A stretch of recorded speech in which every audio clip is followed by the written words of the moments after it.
14 তারিখ হিয়ারিং শেষ হয়ে গেছে, লজিক্যাল ডিসক্রিপেন্সি হিয়ারিং শেষ, আনুষঙ্গিক হিয়ারিং শেষ, মানুষ যা যা দেওয়ার দিয়েছেন, যা যা আপলোড করার করেছেন। আজকে আপনারা 16 তারিখে বলছেন ওটা গ্রহণযোগ্য নয়। এটা কি করে পসিবল হতে পারে? কে আপনাদের অধিকার দিয়েছে শেষ দিন পার হয়ে যাওয়ার পর মানুষের ঘাড়ে এই বিপদটা চাপাবা? এই যে চক্রান্তটা, এটা হচ্ছে সাধারণ মানুষের জন্য প্রক্রিয়াটা শেষ হয়ে যাওয়ার পর, শেষ তারিখ পার হয়ে যাওয়ার পর, যখন কারুর কিছু করার নেই, তখন বিপুল সংখ্যক বৈধ ভোটারকে নাম বাদ দেওয়ার চক্রান্ত।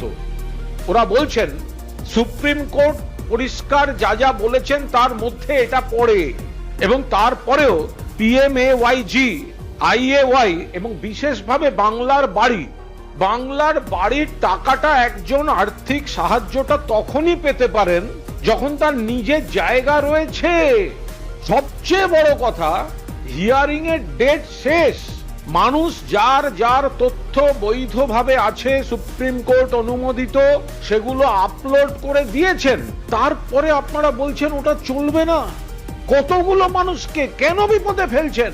তৃণমূল কংগ্রেস মমতা বন্দ্যোপাধ্যায়ের নেতৃত্বে, অভিষেক বন্দ্যোপাধ্যায়ের সেনাপতিত্বে এত বড় চক্রান্তের কড়া বিরোধিতা করবে। সুপ্রিম কোর্টের অর্ডার নিজেদের মতো ব্যাখ্যা করে শেষ দিন পার হয়ে যাওয়ার পর, হিয়ারিং শেষ হয়ে যাওয়ার পর আপলোড করা তথ্যের ক্রাইটেরিয়া তারা পাল্টে দিচ্ছেন।